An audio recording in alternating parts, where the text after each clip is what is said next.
Everyone, welcome to my another long video. এখন এসছি একটু ছাদে, আমি এখন বাজে সকাল 8টা। এই এসছি একটু, এখানে ওয়েদারটা খুব ভালো লাগছে, কিন্তু রোদটা কিন্তু প্রচুর আছে। কিন্তু এই রোদটা দেখো অতটাও আমার খারাপ লাগছে না যখন গায়ে আসছে। আর সবাই আমাকে বলো যে এই শীতকালের রোদটা যখন আমাদের গায়ে আসে কীরকম ভালো লাগে আমাদের, না? তো আমি জাস্ট একটু ছাদে এসছি, আমি আজকে তো আমার উইক অফ আছে, এখন আমার 3 দিন উইক অফ আছে, মানে আমার লিভ আছে, 2টো উইক অফ আছে। তো আমি ওই জন্য একটু হাঁটতে এসেছি, সবসময় তো সময় হয়ে ওঠে না। দেখো আমাদের ছাদটা না প্রচণ্ড বড়, অনেক বড় আমাদের ছাদটা, তোমাদেরকে দেখাচ্ছি, দাঁড়াও।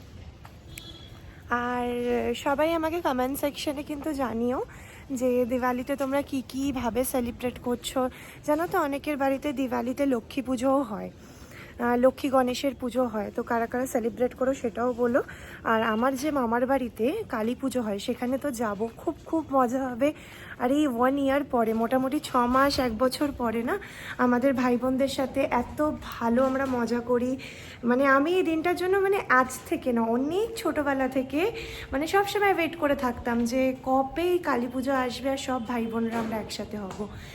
আর এখন সেই এক্সাইটমেন্টগুলো একটু কমে গেছে, যেহেতু সবাই এখন নিজেদের লাইফে ব্যস্ত, তাও সেদিনটা দেখা হলে মানে আমাদের আলাদাই লেভেলের মজা হয়।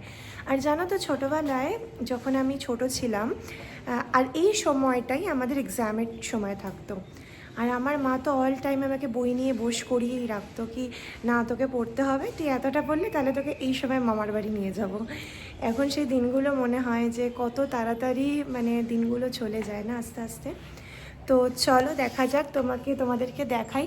আর সত্যি কথা বলতে জানো, আমাদের ছাদে কেউ মানে গাছ ফাছ অত রাখে না, কিন্তু আমার মাই কয়েকটা দেখো গাছ রেখেছে, মাই প্রতিদিন এসে একটু জল ঠল দেয়। তো মা আমাকে বললো তুই যখন ছাদে যাচ্ছিসই তাহলে একটু জল দিয়েই দে, ওই জন্য আমি একটু জলও দেবো গাছে। চলো দেওয়া যাক। আর আমাদের এইখানে লোকেশনটা দেখাচ্ছি, দাঁড়াও তোমাদের, কি দারুণ লাগছে না? আর আমরা সব থেকে টপ ফ্লোরে থাকি, ওই জন্য লোকেশনটাও দারুণ লাগে আমাদের ছাদ থেকে।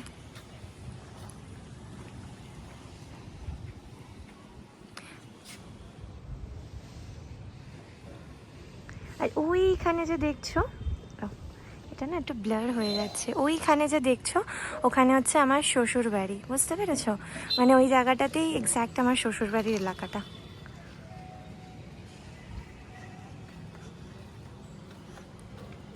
দেখতে পাচ্ছ আমাদের ছাদটা কত বড়? কিন্তু এটা রাত্রিবেলা না আরও বেশি ভালো লাগে, কারণ এই ছাদের না, এই দেখো এই কোনায় কোনায় না সব স্পটলাইট দেওয়া, রাত্রিবেলার প্রতিটা স্পটলাইট এখানে জ্বলে।